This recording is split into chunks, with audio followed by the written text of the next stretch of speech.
탄소 섬유는 미래 신산업의 뿌리에 해당하는 핵심 첨단 소재입니다.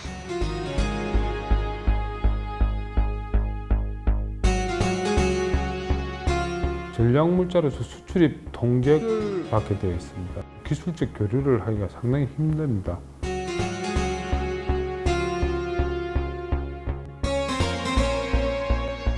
만약에 우리가 이렇게 탄소 섬유를 만들지 않았으면 영원히 우리들은 그쪽에 종속이 되었을 거라고 저는 생각을 합니다.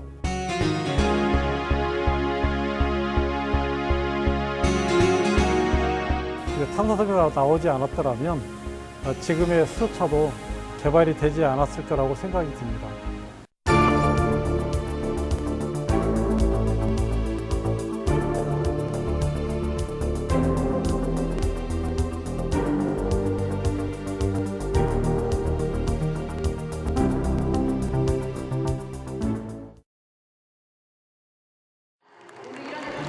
지난 8월 20일 문재인 대통령이 효성 전주 탄소 공장을 찾아 탄소 섬유에 대한 과감한 지원을 약속했습니다.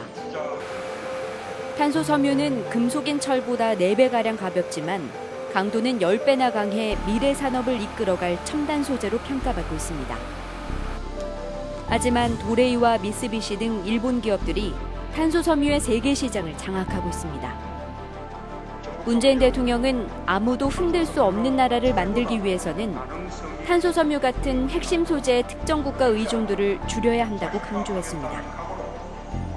탄소 섬유는 미래 신산업의 뿌리에 해당하는 핵심 첨단 소재입니다. 뿌리가 튼튼해야 흔들리지 않습니다. 효성은 오는 2028년까지 1조 원을 투자해 현재 한 개인 탄소 섬유 생산 라인을 10개로 늘리고 생산량도 지금의 10배인 24,000톤으로 늘리기로 했습니다. 오는 2028년까지 10개의 생산 라인이 증설되면 효성의 전 세계 시장 점유율은 지금의 2%에서 최대 10%까지 상승할 것으로 보이는데 이는 전 세계 3위에 해당하는 수치입니다. 현재는 400명 안팎의 고용 인력은 2028년엔 2,300개의 신규 일자리로 이어질 것으로 보여 탄소 섬유 시장이 국가 경제에도 큰 활력소가 될 것으로 기대됩니다. 앞으로 많은 기업들이 꿈과 용기를 가지고 이곳 전주에 모여 탄소 클러스터를 만들고 상상력을 발휘하여 새로운 제품과 시장을 더 창출해낼 것입니다. 그러나 그동안 탄소 섬유가 일본의 그늘에서 벗어나는 과정은 생각만큼 쉽지 않았습니다. 국산화에 성공한 탄소 섬유가 우리에게 주는 교훈은 무엇일까요?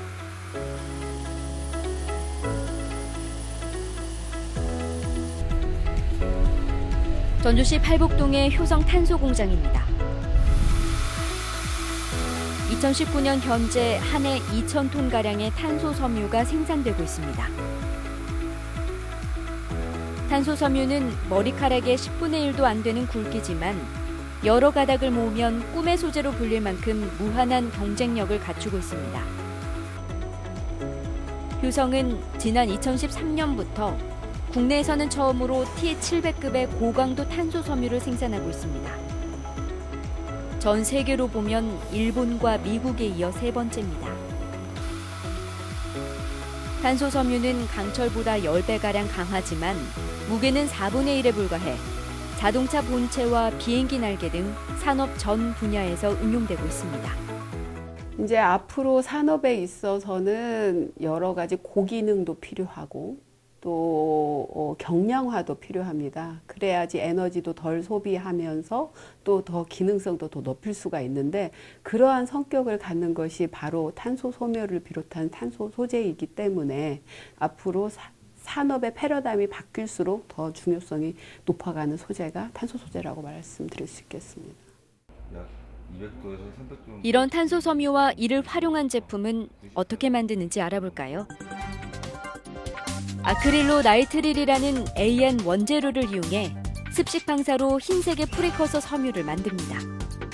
프리커서 섬유를 최대 300m까지 길게 풉니다.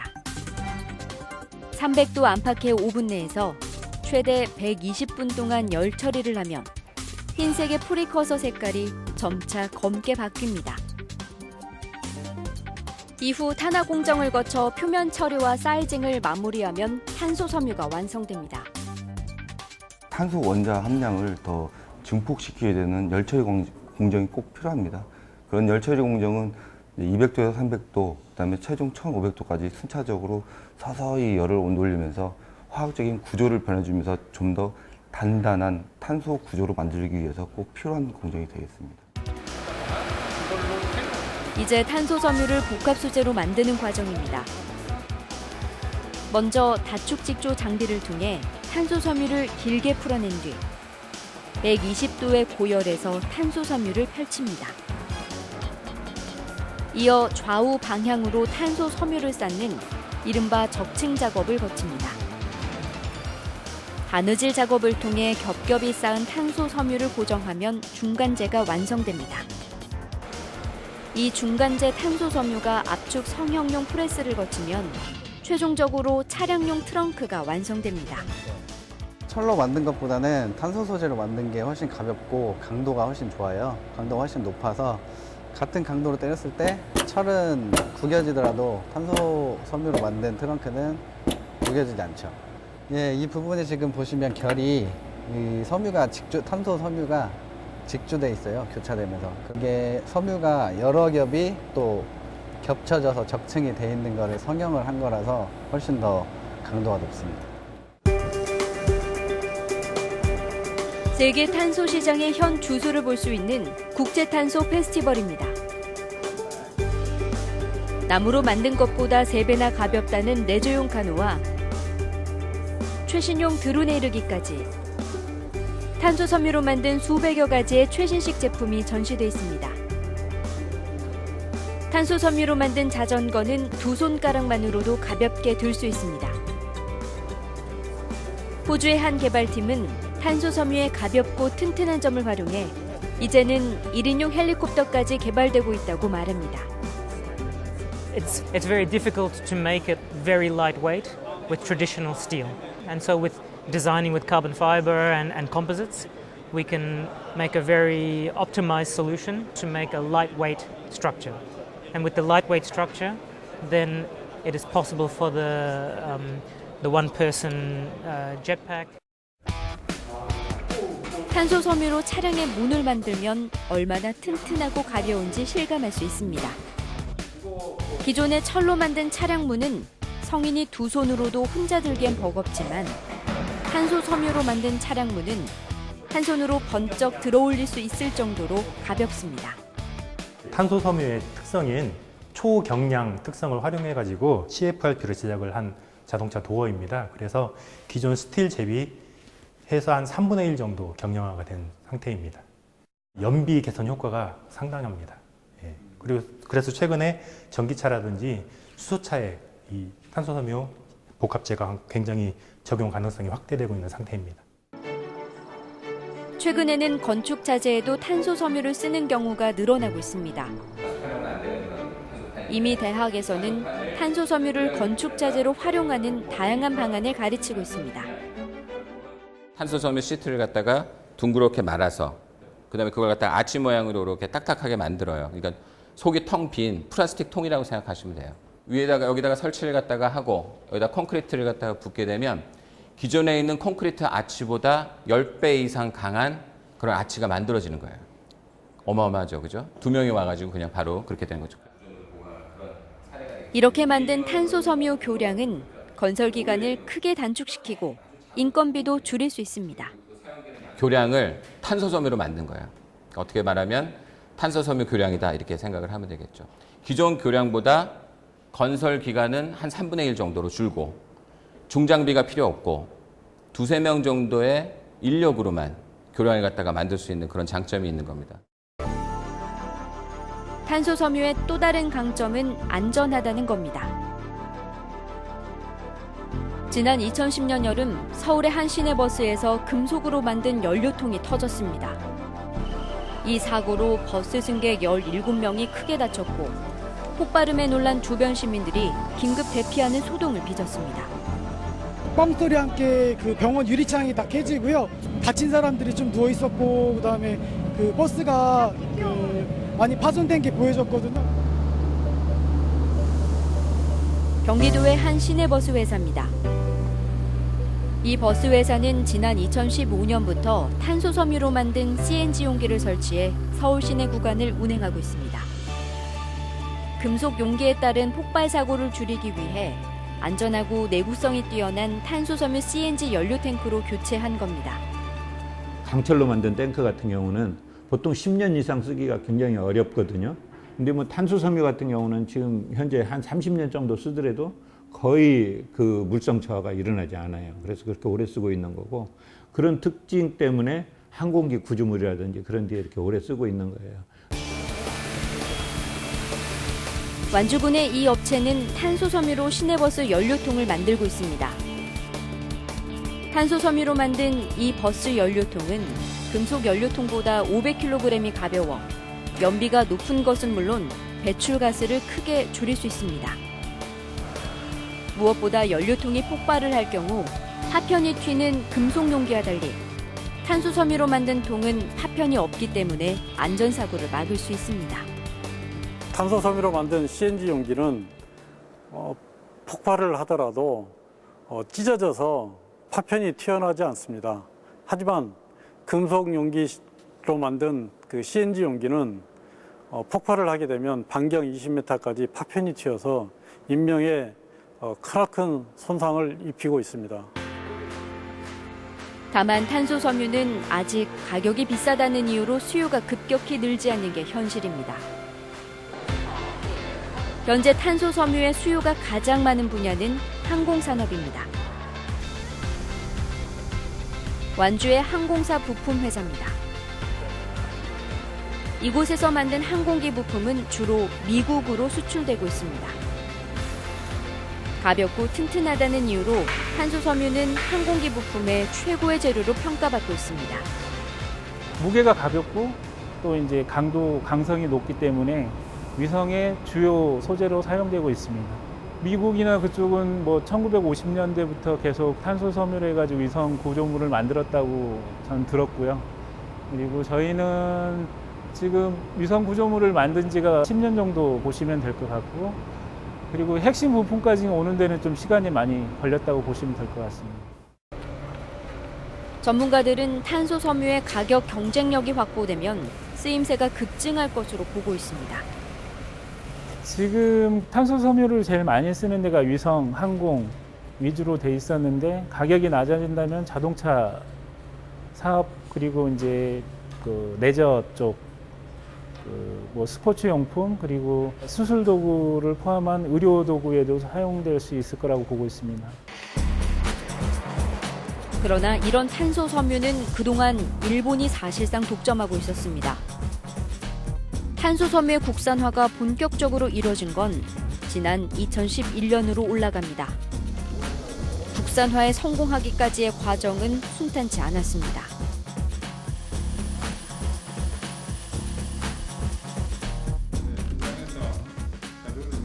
한국탄소융합기술원의 방윤혁 원장은 탄소 섬유의 국산화를 이끈 산 증인입니다.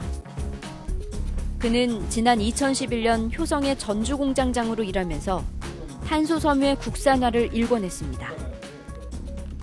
방 원장에 따르면 한국은 1980년대 초 한국과학기술원인 키스트와 대기업들이 잇따라 탄소 섬유의 국산화를 시도했다가 2002년쯤 모두 포기했다고 합니다. 대한민국이 탄소섬유 개발하기 시작한 게 1980년 초부터입니다. 그래서 국가기관들, 연구기관들도 있었고, 또 대기업들, 기업들이 다수가 이 탄소섬유 개발에 같이 했습니다. 같이 했는데, 뭐 중간중간에 포기를 하는 기업들이나 기관들도 있었고, 또 90년 말에는 거의 뭐 국내에 다 포기를 하게 되는, 전체적으로 다. 그게 그러니까 2001년도 되면 거의 뭐 설비부터 해서 연구 자체부터 모든 게 스탑되는 이런 형태가 됩니다. 탄소 섬유 개발 자체가 워낙 어려웠던 데다 전략물자라는 이유로 앞서 탄소 섬유를 개발한 국가들이 정보를 공개하지 않았기 때문입니다. 해외 기업들은 가격 담합을 통해 한국의 탄소 섬유 개발에 회방을 놓기도 했습니다. 전략물자로서 수출입 통제가 받게 되어 있습니다. 그래서 수출입 통제는 그 재료부터 시작해서 만드는 장비, 그 기술 모든 게 통제를 받게 되어 있습니다. 그러다 보니까 이런 어떤 기술적 교류를 하기가 상당히 힘듭니다. 해외 기업들이 담합을 해서 가격을 이렇게 내리게 됩니다. 그래서 완전히 포기를 하게 만드는 이 형태로서 끝이 났다고 보시면 됩니다. 그러나 탄소 섬유 시장의 미래를 평가한 효성은 2007년을 전후해 다시 재도전에 나서게 됩니다. 이 과정에서 일본의 견제가 심했습니다. 초창기에는 이 탄소 섬유 개발이 굉장히 어렵고 그다음에 많은 투자비가 드니 니네들이 이제 이 탄소 섬유를 개발하려면 적어도 10년 이상은 걸릴 것이다 라는 조언들이 많이 있었고 전혀 가보지 않은 새로운 길이라 개발의 과정은 험난했습니다. 실 만드는 공정 자체가 연속적으로 이루어지다 보니 이제 돌아가면서 야근하고 밤새면서 이렇게 누가 해주지 않으면 그 다음 단계로 넘어갈 수가 없는 그런 과정이기 때문에 그런 부분에서 많은 연구원들이 좀 많이 희생을 했다고 할 수가 있고요.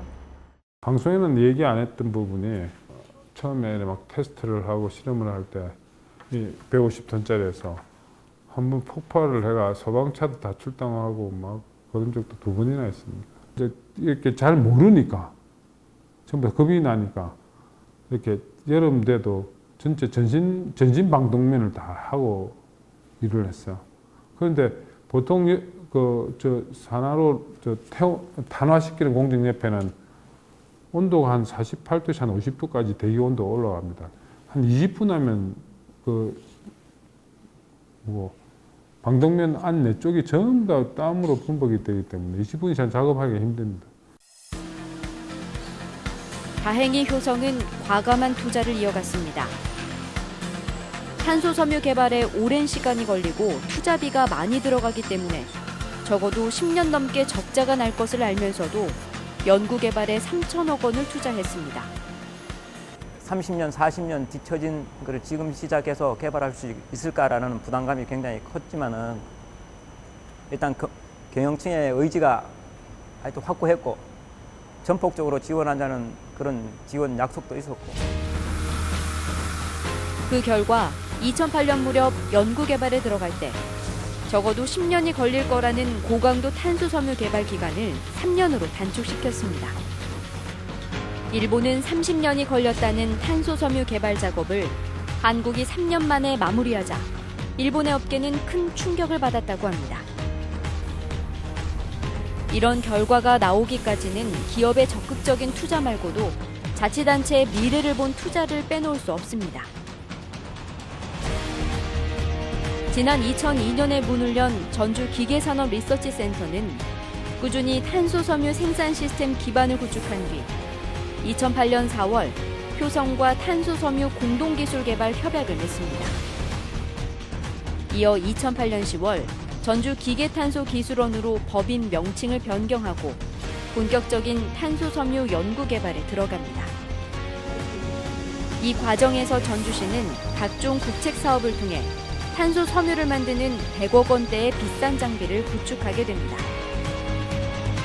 연료나 재료 개발들이 국가가 주도형을 하지 지방정부가 이걸 개발하자 하는 경우는 보기 힘든 케이스였죠.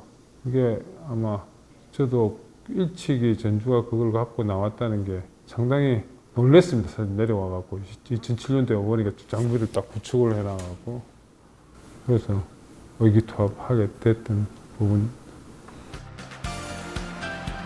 전주시가 기업보다 먼저 100억 원대의 장비를 구축한 덕분에 효성은 과감하게 탄소 섬유 개발에 나설 수 있었습니다.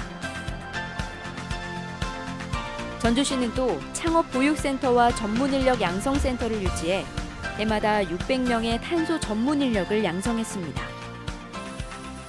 산업통상자원부는 이런 공로를 인정해 2013년 전주기계탄소기술원의 명칭을 안국탄소융합기술원으로 바꾸는 걸 승인했습니다.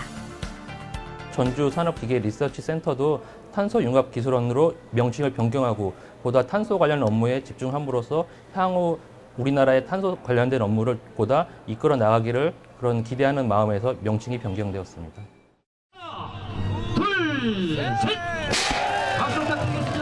눈이 내리던 지난 2012년 2월 전주시 팔복동 친환경 복합산업단지에서 탄소섬유 공장을 짓기 위한 첫 삽을 떴습니다.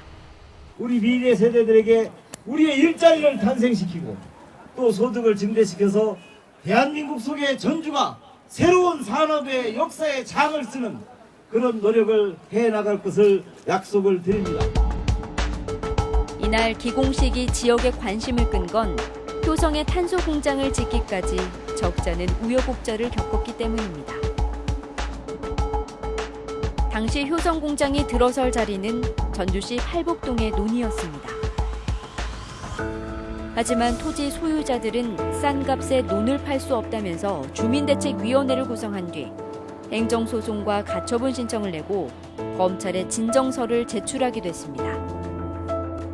2011년 당시 효성 공장이 들어서려 했던 논의 가격은 3.3제곱미터당 33만 원 가량이었습니다. 전주시는 3.3제곱미터당 37만 원을 제시했지만 토지주들은 적어도 50만 원을 원했습니다. 도심에 있는 논이라 미래 가치가 크다고 보고 적어도 3.3제곱미터당 50만 원을 원했기 때문입니다. 반대가 많았죠. 그 100명 이상이 다 모여서 토지 소유자들 전부 다 모여가지고 회의를 해가지고 이건 절대 안 된다. 절대 반대한 거예요, 그 당시에. 강력히 촉구한다! 촉구한다! 촉구한다! 지난 2012년 전주의 45개 시민사회단체들은 토지주들이 지역 발전을 위해 효성의 착공을 승낙해달라고 요청했습니다. 토지주들이 높은 보상가를 요구하면서 제때 땅을 팔지 않자 시민단체들까지 나서 토지 매매를 요구했던 겁니다. 탄소 섬유 생산 공장이 전주에 조기 착공할 수 있도록 토지주는 대승적 차원에서 토지 보상을 즉각 승낙하라! 승낙하라! 승낙하라! 이후 꿈의 소재라 불리는 탄소 섬유 공장 유치를 통해 지역의 발전을 꾀할 수 있다는 여론이 확산되기 시작했습니다. 지난 2012년 1월 12일 전주시 중화산 이동 동사무소에 한 통의 전화가 걸려왔습니다. 익명의 시민께서 이제 식당을 운영하시는 분이라고까지만 전해졌는데 이 우리 중화산동 동사무소 앞에 공중전화 부스에서 이 박스에다가 약 현금 2천만 원 정도를 기부를 해놓고 전화만 하고 가신 거예요. 전주에서 식당을 운영한다는 한 50대 남성은 탄소 섬유 생산 공장 착공이 토지 보상 문제로 차질을 빚자 탄소기업 유치를 위해 써달라며 동사무소 앞에 2,013만 원의 돈이 든 박스를 놓고 사라졌습니다. 효성 탄소 공장의 조기 착공을 기원하는 기부는 31차례나 계속됐고 금액은 9,200만 원으로 늘어났습니다. 이렇게 자발적으로 이렇게 익명으로 특히나 거액을 기부해 주신 분들이라거나 우리 시의 어떤 경제 발전과 산업의 발전을 위해서는 꼭 효성이 입주돼야 된다는 믿음을 가지고 그런 기부 활동도 해주셨기 때문에 저희들에게는 커다란 힘이 됐죠. 예. 전주시는 빠른 공장 착공을 위해 토지 수용 절차를 밟고 토지주들을 설득했습니다. 공무원들은 매일 아침 토지주 집을 찾아다니면서 설득하고 또 설득했다고 합니다. 아침부터 출근하자마자 토지 소유주들과 연락을 취하고 밤늦게까지 토지 소유주들을 만나서 설득하고 그런 과정이 있었습니다. 이 땅 전체적으로 아마 한 5만 평 정도 규모가 되는데요. 그 5만 평 되는 땅을 일반적으로는 보통 2년 정도, 3년까지도 토지 매수가 이루어지는 상황인데 저희들은 그때 한 4개월 만에 모든 게 완료돼가지고 효성의 입주가 순탄하게 이루어진 그런 케이스입니다. 결국 토지주들은 지역 발전이라는 큰 명제 앞에 조금 손해를 보더라도 땅을 팔자는 쪽으로 마음을 바꿨습니다. 지금 보니까 마음이 흐뭇합니다. 공장이 들어섬으로 말미암아서 우리 후손들이 또 앞으로 젊은 세대들이 이 공장에 가서 많이 또 취업도 하고, 예, 그렇게 함으로써 지역도 발전되고 또 전주시도 발전되고 또 국가적으로도 결국은 발전되고 부흥될 거 아닙니까? 탄소 천사여 전주 하늘을 비상하라. 천사여 탄소 산업 껴안고 전주 하늘에 천년 비상하여라. 다투어 고운 성금 내고 조상이 물려준 땅조차 아까워하지 않았네. 전주시는 조상으로부터 물려받은 토지를 내놓은 토지주 155명과 탄소공장 유치에 써달라며 기부금을 내놓은 기부천사 32명을 위해 이를 기리는 탄소비를 만들었습니다.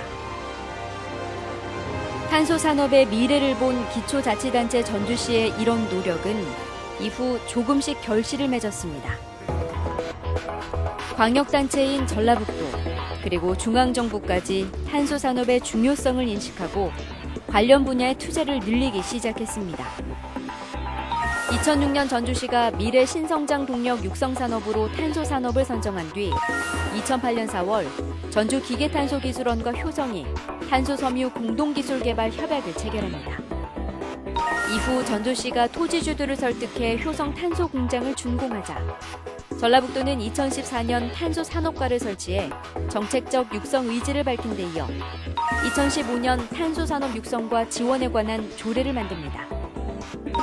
정부는 2016년 5월 탄소 소재 융복합 기술 개발 및 기반 조성 지원에 관한 법률을 제정하고 2017년 5월 탄소 산업을 100대 국정과제로 선정한 데 이어 2019년 2월 산업통상자원부의 섬유화학탄소과라는 전담부서를 설립했습니다. 기존에는 탄소 관련 업무가 산업분해 철강화학과 섬유 세라믹과 내에서 이렇게 분산돼서 이루어졌었습니다. 그러다 보니까는 탄소 관련 업무가 포괄적으로 이루어지지 못하고 좀 다른 산업 분야에 비해서 좀 중요도가 떨어져서 이제 다루어졌습니다. 하지만 올해 3월부터 탄소 섬유 화학과가 생기고 그 밑에 탄소 나노팀이 생겼습니다. 이제 이에 따라서 탄소 관련된 업무가 좀 더 포괄적이고 종합적이고 체계적으로 다뤄질 수 있고, 그다음에 이에 따라서 내년도 관련 예산도 약 120억 정도 기존 계획 대비 증액되었습니다. 문재인 대통령 역시 지역에서 시작한 산업이 국가로 확산되고 일본의 탄소 섬유 의존도에서 벗어날 수 있는 사례를 남겼다면서 높이 평가했습니다. 호성과 전라북도는 탄소 산업 클러스터 조성을 위해 꾸준한 투자와 기술 개발을 함께 해왔습니다. 아무도 흔들 수 없는 나라, 책임 있는 경제 강국이 되기 위해서는 핵심 소재의 특정 국가 의존도를 줄여야 합니다. 전라북도는 최근 일본의 경제 보복 이후 새롭게 조명받는 탄소 섬유 국산화를 위해 지방정부 차원의 적극적인 지원을 약속했습니다. 돌이켜보면 전라북도와 전주시에겐 쉽지 않은 사업 추진이었습니다. 2006년 탄소산업이라는 용어 자체가 생소할 무렵 전주시가 이 사업에 뛰어들었지만 2019년 효성의 1조 원 추가 투자 발표가 나오기 전까지 지난 13년 동안 눈에 띄는 성과가 나타나지 않자 지방정부는 내심 속을 태웠습니다. 기초자치단체가 과학기술 분야에 투자를 해서 기술 개발에 성공을 하고 그것이 대기업의 유치로 이어지는 최초의 사례이고 아마 앞으로도 그런 사례는 거의 없을 것이다. 중앙정부가 관심을 안 가지니까 기초자치단체가 오히려 그 기술 개발 예산을 담당했던 그런 사례가 되는 거고, 또 하나는 그런 열정을 가졌다는 거죠. I'm really impressed by the investment of all the different players involved in the composite industry and carbon industry. I think about the region, I think about the city and all the industrialists, and they work together to promote the carbon industry here, and this is exceptional. 탄소 섬유 국산화가 우리에게 주는 교훈은 적지 않습니다. 무엇보다 국가의 미래 동력인 신소재 산업에서 관련 종사자들이 포기를 하지 않았다는 점입니다. 만약 일본의 탄소 섬유가 값싸고 품질이 좋다는 이유로 국산화를 포기했다면 지금쯤 일본의 경제보복 대상으로 탄소섬유가 지목돼 관련 분야 산업이 큰 타격을 받을 수도 있었습니다. 만약에 우리가 이렇게 탄소섬유를 만들지 않았으면 영원히 우리들은 그쪽에 종속이 되었을 거라고 저는 생각을 합니다. 그렇기 때문에 앞으로 21세기에서는 어떠한 첨단 소재를 어느 나라가 가지고 있느냐가 그 나라의 경쟁력을 가늠하는 척도가 될 거라고 생각을 합니다. 그러한 측면에서 있을까 봤을 때 우리 전라북도 쪽에서 이 탄소 산업을 육성을 해서 탄소 소재라고 하는 그러한 첨단 소재를 가질 수 있다는 것은 앞으로 우리나라가 지속적으로 성장 발전을 시키는데 큰 초석이 될 거라고 생각을 하고 있습니다. 2000년대 초반 미국에서는 수소차의 시대가 오지 않을 거라는 주장이 잇따랐습니다. 금속 소재로 수소차 탱크를 만들면 수소차가 무거워져 경쟁력이 떨어질 거라는 판단 때문입니다. 이 같은 주장은 미국은 수소차 대신 전기차 개발에 주력하는 계기가 됐습니다. 2004년도에 그 미국의 DOE라고 하는 정부 기관에서 수소연료 전지차는 기술적으로 힘들다 하는 그런 보고서를 냈었는데요. 그 당시에 소재로서는 수소 탱크를 만들 수 있는 소재들이 주로 금속 소재였었는데 이것을 만약에 금속 소재로 만들게 되면은 이 무거운 중량 때문에 이 주행거리가 짧아지게 됩니다. 그러니까 기술적인 이 어려움을 극복할 수 있는 방법이 없다고 판단을 했기 때문에 그런 결정을 내렸습니다. 그 이후에 미국의 자동차 산업은 전기 자동차 개발 쪽으로 주력을 했습니다. 그러나 한국은 탄소 섬유를 활용한 수소 탱크 개발에 성공했고 이것이 한국이 수소차 경쟁에서 앞서 나갈 수 있는 중요한 계기를 마련했습니다. 탄소 섬유의 국산화가 단순히 첨단 소재 국산화에 그치지 않고 수소차 개발을 앞당기는 또 다른 동력까지 제공한 셈입니다. 수소차가 안정적으로 이렇게 구동을 하고 이렇게 시장에 판매되기 위해서는 아까 같은 부품이 안정적으로 공급을 할 수가 있어야 되거든요. 도레이에서 계속적으로 수입을 해서 하는 것은 언제든지 그런 위험성이 우리가 이번에 느껴봐서 알겠지만 언제든지 위험성을 가지고 있다는 것을 알 수가 있거든요. 그래서 그런 측면에서도 반드시 국산화가 돼야만 안정적인 수소차 보급이 미래에 가능할 것으로 그렇게 생각이 듭니다. 사실상 자치단체에서 먼저 시작한 사업을 중앙정부가 늦게나마 유심히 살펴본 뒤 정책 지원을 한 점도 눈여겨봐야 합니다. 2000년대 초반에는 정부도 탄소 섬유의 미래를 높이 평가하지 않았던 게 사실입니다. 산자부에 우선 탄소 섬유를 담당할 과가 없었습니다. 그러니까 누구도 이 업무를 해야 될 의무를 느낄 수가 없었던 거죠. 그 당시에 대한민국 어디에도 탄소 섬유에 대해서 전문가도 없었고 또 관심 가진 기업도 없었습니다. 그렇기 때문에 당연히 정부 부처는 모를 수밖에 없었죠. 하지만 전라북도와 전주시가 정부를 지속적으로 설득한 결과 2019년 3월 산업통상자원부 섬유화학탄소과의 탄소팀이 신설되는 등 정부도 탄소 섬유 발전에 적극적인 의지를 보이고 있습니다. 정부는 또 효성탄소공장협회 국가산업단지를 승인해 탄소기업과 관련된 기업 유치에 힘을 실어줬습니다. 효성탄소공장협 66만 제곱미터 부지에 조성될 국가산업단지는 오는 2024년까지 2,300억 원이 투입됩니다. 새 산업단지엔 71개의 탄소기업과 21개의 연구기관이 입주하게 됩니다. 효성이 원재료인 탄소 섬유를 생산하면 기업이 이를 완성품으로 판매해 전주의 하나의 산업구조 사이클이 완성됩니다. 특히 경제전쟁 속에서 때로는 이렇게 무기가 되어버리는 전략물자들의 경우에는 국가가 미리미리 좀 파악해서 지속적이고 관심 있게 예산을 투자해서 그 투자된 예산으로 기술을 개발하고 그 개발된 기술을 가지고 기업을 만들어내고 그 기업을 중심으로 산업의 생태계가 만들어지는 그런 상태가 되지 않고는 국가가 경쟁력을 가질 수 있다라고 말하기는 굉장히 어려울 것 같다는 생각이 들거든요. 효성은 전주 탄소 공장에 1조 원을 투자해 탄소 섬유 생산량을 지금의 10배인 2만 4천 톤으로 늘리겠다고 발표했지만 늘어난 탄소 섬유를 복합재로 만들어줄 기업이 많지 않아 내심 고민이 많았습니다. 이 스포츠 레저뿐만 아니라 고압용기라든지 또는 건축 보강재 뭐 이런 부분 또 뭐 블레이드 부분 이렇게 자꾸 늘어나고 있기 때문에 그런 부분에 이제 수요 기업들이 자꾸 생겨나야지 저희 탄소 섬유도 따라서 같이 발전할 수 있다 이렇게 말씀을 드린 겁니다. 다행히 효성 공장 바로 옆 국가산업단지의 기업 유치가 성공하면 효성의 탄소 섬유를 제품화할 기업들이 늘어나 탄소 섬유의 수요처가 확대될 것으로 보입니다. 생산된 탄소 제품을 가지고 이제 그 제품화할 수 있고 상용화할 수 있는 그런 이 시설들이 집적화됨으로써 그걸 이제 글로벌화할 수 있는 그런 기회가 되겠습니다. 처음엔 실패할 확률이 높은 것처럼 점쳐졌지만 모두가 힘을 합쳐 이뤄낸 탄소 섬유 국산화. 이런 탄소 섬유 국산화가 우리에게 주는 교훈이 큰 만큼 남은 과제도 적지 않습니다.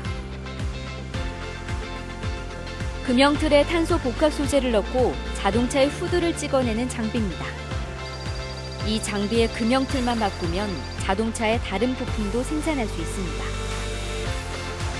기아자동차가 자동차의 경량화를 추진하기 위해 한국탄소융합기술원과 손을 잡았습니다.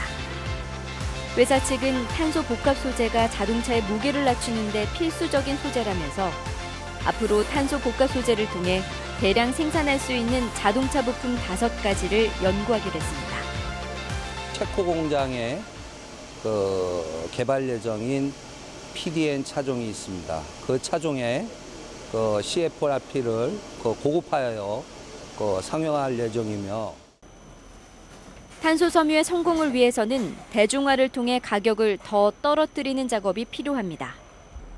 현재 킬로그램당 $20가량인 탄소 섬유 가격을 지금보다 20-30%가량 더 낮출 수만 있다면 탄소 섬유 시장 규모가 폭발적으로 성장할 것으로 분석됩니다. 이를 위해 많은 전문가들이 자동차에 활용될 탄소 섬유 소재를 늘리는 데 사활을 걸고 있습니다. 기존 금속 소재보다 탄소 소재가 월등히 강도라든지 물성이 굉장히 좋습니다.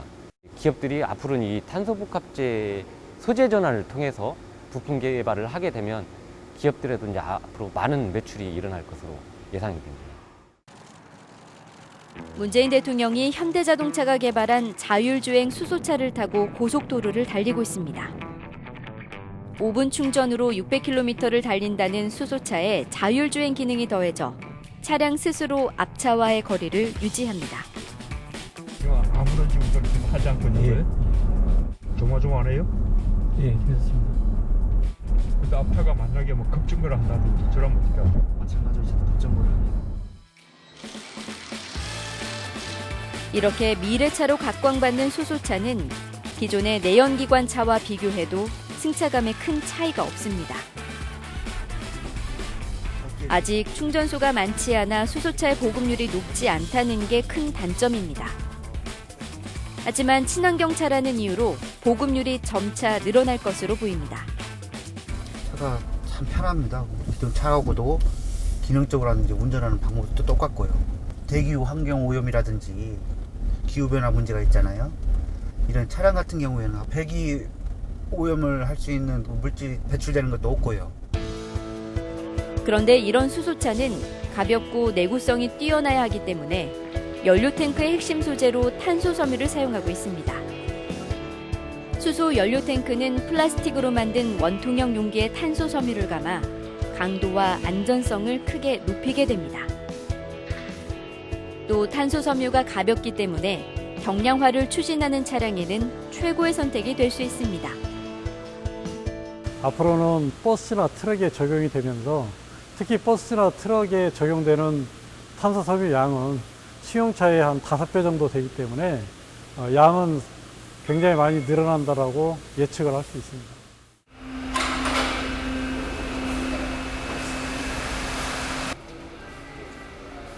수소 차량의 아래를 살펴봤습니다. 수소 차량 한 대에 탄소 섬유로 만든 3개의 저장 탱크가 들어갑니다. 현실적으로 저 수소 고압 가스를 보관하는 방법으로, 저장하는 방법으로는 지금 현재 탄소 복합재가 유일한 대안으로 떠오르고 있습니다. 앞으로 또 산업 자체가 트렌드가 친환경이고 그다음에 가볍고 경량화돼야 하기 때문에 저희들 볼 때는 탄소 산업 시장이 상당히 저희들은 큰 미래 시장에서는 큰 가치가 있는 산업으로 판단하고 있습니다. 안타깝게도 이 수소 저장 탱크를 만드는 기업은 연료 탱크의 핵심 소재인 탄소 섬유를 모두 일본의 도레이로부터 공급받습니다. 아직은 기업들이 일본의 탄소 섬유에 익숙한 탓입니다. 하지만 일본의 경제 보복 이후 국산품을 애용하자는 분위기가 확산되면서 기업들의 반응도 많이 바뀌고 있습니다. 현대자동차는 일본의 수출 규제 이후 일본의 탄소 섬유를 국내산으로 대체하기 위해 효성 등과 각종 인증 절차를 진행 중인 것으로 알려졌습니다.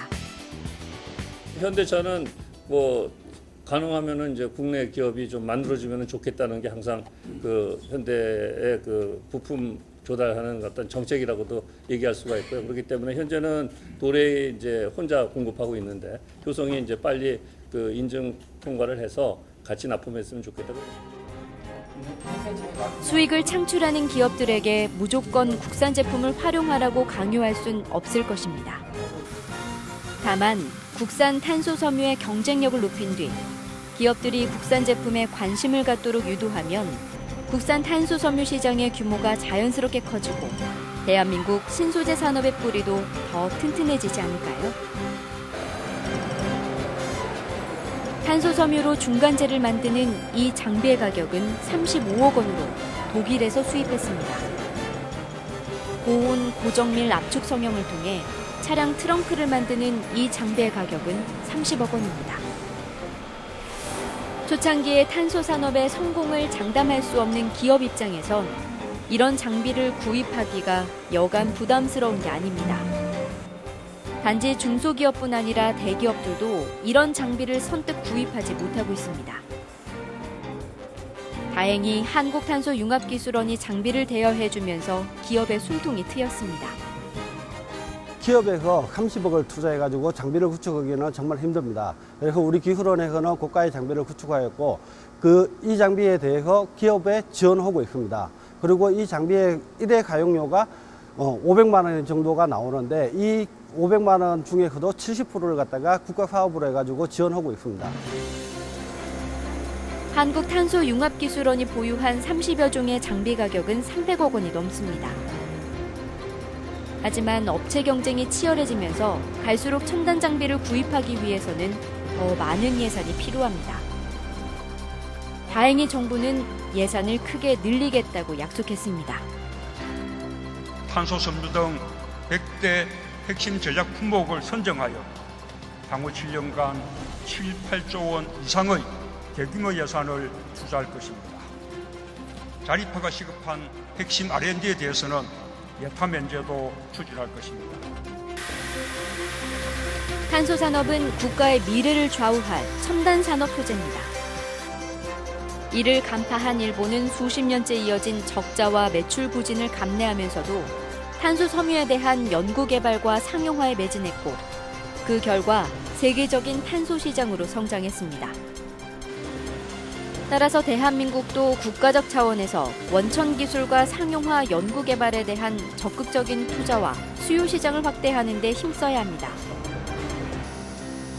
이 때문에 탄소 산업을 총괄할 한국탄소산업진흥원을 설립해 탄소 섬유 시장을 체계적으로 육성하고 생태계를 조성하자는 주장이 힘을 얻고 있습니다. 그러니까 탄소 소재도 좀 더 다변화돼야 되고 그 탄소 소재를 활용한 제품군도 더 다양화돼야 되거든요. 이런 것들은 그냥 기업한테만 맡길 수가 없기 때문에 정부에서 다양하게 R&D 지원, 기업 지원 등의 정책이 수립이 돼야 되고 또 이를 위해서는 다양한 분야에서의 인력 양성도 필요하고 이런 것들을 총괄적으로 기획해서 밀어줄 수 있는 전담기관이 필요하다 이렇게 생각하고 있습니다. 이형 필름이라고 해서 저희가 여 위에다가 적층을 해볼 거예요. 적층을 할 건데 여 위에 방향 양쪽이 달라요. 한쪽은 매끈하고 한쪽은 불투명해요. 그래서 내가 제품을 불투명 위에다가 놓고 하면 얘가 이렇게 투박한 느낌, 그러니까 광이 안 나는 느낌이고요. 내가 광이 있는 쪽에다가 놓고 제품을 올려놓고 여기다가 이제 적층을 하잖아요. 그러니까 적층을 하면 이런 느낌이 날 거예요. 전주대 탄소 나노 신소재 공학과 학생들이 탄소 섬유를 이용해 복합재를 만들고 있습니다. 한국탄소융합기술원에서 이루어지는 다양한 실습은 교실에서 말로만 듣던 수업과 달리 학생들에게 탄소 시장의 실체와 미래를 깨닫게 해줍니다. 제가 실제로 직무에 들어갔을 때 이런 탄소 제품을 만들 때 어떤 식으로 만드는가를 미리 알고 그 과정에 대해서 실제로 할 줄 아는 게 중요하다고 생각을 합니다. 그래서 이렇게 실제로 해보는 것은 직무 경험을 늘리는 거라고 생각을 합니다. 제가 책으로만 보면 알 수 없었던 예를 들어 직물이 풀리면은 그런데 어떤 방식을 적용을 해서 다시 수복을 해야 되나 이런 과정 같은 거를 실제로 만들면서 겪어보고 그런 과정들을 배우는 게 제 경험상 많이 도움이 되는 것 같습니다. 학교 측의 실무 교육은 국내의 탄소융합기술원에 그치지 않습니다. 학생들을 영국의 AMRC에 한 달가량 보내 세계 탄소 시장의 현 주소를 파악하게 하고 있습니다. 또 독일의 마이카본 클러스터를 통한 협업 프로그램도 펼치고 있습니다. 세계 속의 탄소 산업 경쟁에서 뒤처지지 않기 위해서입니다. 해마다 대략 한 5명에서 6명 정도를 영국 AMRC에 파견을 해서 그쪽에서 한 달 동안 탄소 섬유를 이용한 탄소 복합 소재를 만들고 그걸 이용을 해서 여러 가지 제품을 만드는 그런 교육을 갖다 저희들이 실시를 하고 있습니다. 탄소 산업이 국제화가 되어야 탄소 산업이 육성이 될 수 있다는 그런 의견입니다. 그렇기 때문에 AMRC나 독일의 마이카본 클러스터 쪽에서도 이와 같은 인력 교환 프로그램에 대해서 굉장히 협조적이고요. 자기들의 기술을 다 보여주고 있습니다. 그래서 저희들이 이런 걸 통해서 저희 학생들이 가지고 있는 어떤 참신한 아이디어가 있으면은 그것이 곧바로 제품화가 될 수 있는 그런 과정에 있는 겁니다. 한국탄소융합기술원의 창업보육센터에서 교육을 받는 학생과 직장인은 연간 1,000명이 넘을 정도로 이 분야에 대한 관심이 뜨겁습니다. 저희들이 이제 융합 프로그램을 만들었을 때는 저희 교수님들이 짰던 그런 커리큘럼이 기반이 됐지만은 그 커리큘럼들을 산업체에 관련되신 분들한테 검토를 하는 그런 과정을 거쳤습니다. 그래서 이 검토 과정을 통해서 저희들이 기업체에서 필요로 하는 탄소 인력들을 저희들이 교육할 수 있는 프로그램을 만든 것입니다. 정부는 대통령이 인력 양성을 언급한 만큼 앞으로 탄소 전문 인력을 8,000명 이상으로 늘릴 계획입니다. 요성의 대규모 투자와 정부의 지원으로 탄소 산업이 도약할 기회가 만들어진 만큼 탄소 산업 전문 인력 양성 같은 후속 절차도 속도를 내고 있습니다. 향후 10년간 탄소 관련 전문 인력을 8,000명 이상 양성할 계획입니다. 이에 따라서 전북 도내에 있는 탄소공학과 관련된 학부 과정도 운영을 확대하고 석박사급 전문 인력 양성도 새롭게 추진할 계획입니다. 그리고 탄소융합기술원과 연계해서 현장 산업 인력 재교육도 좀 더 활성화할 계획에 있습니다. 수소차에 적용할 탄소섬유 탱크는 탄소섬유 원재료를 받았다고 해서 곧바로 시장에 활용할 수 있는 게 아닙니다. 탄소섬유 탱크를 대상으로 수압 연속 시험과 가스 연속 시험 등 복잡한 절차를 거쳐야 합니다. 전문가들은 탄소섬유를 개발한 뒤에도 이를 활용한 부품 개발에 적어도 3년가량 걸릴 것으로 보고 있습니다. 하나의 탱크를 가지고 여러 가지 시험을 통과를 해서 완료가 되는 거고, 인증 절차를 거쳐야 되고, 인증 절차를 거친 다음에는 품질 균일성이라는 부분을 확인을 한 다음에 차량에 적용을 할 수 있을 것 같습니다. 원사를 테스트에서부터 현장 적용할 때까지는 미니멈 2년에서 맥스 3년은 걸릴 것으로 예상이 됩니다. 전문가들은 이 때문에 복합재를 개발하는 단계부터 국내 탄소 섬유 업체인 효성과 복합재를 개발하려는 기업체가 동참해야 국내 탄소 섬유를 기반으로 한 제품 생산이 크게 늘어날 것이라고 조언합니다. 원소재 개발에만 주력하는 것보다는 일단 부품 개발 사업에 주력을 해가지고 거기에 탄소 섬유를 적용하는 그런 형태로 진행이 되는 게 바람직하다고 보고 있습니다. 처음 개발할 당시에 적용되지 않는 소재는 나중에 쓸 수는 없거든요. 그래서 개발할 당시에 적용이 돼서 같이 개발이 돼야지 나중에 부품이 완성이 됐을 때 거기에 소재를 쓸 수 있는 거라서 저는 초기부터 같이 개발이 돼야 되지 않을까 하는 생각을 합니다. To increase the use of composite and made with carbon and particularly Korean carbon fiber, the most important is to work together. And if all the players are working together, they have the capability, I'm sure of that, to submit interesting solutions to the market.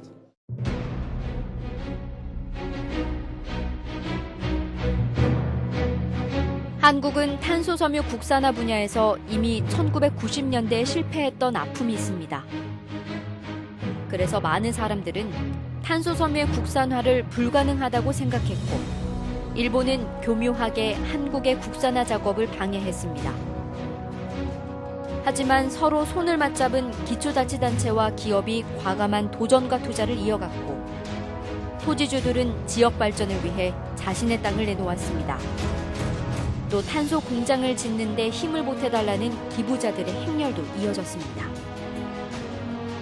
여기에 정부의 지원이 더해지면서 일본이 30년 만에 이뤘다는 탄소 섬유 개발을 한국은 3년 만에 해냈습니다.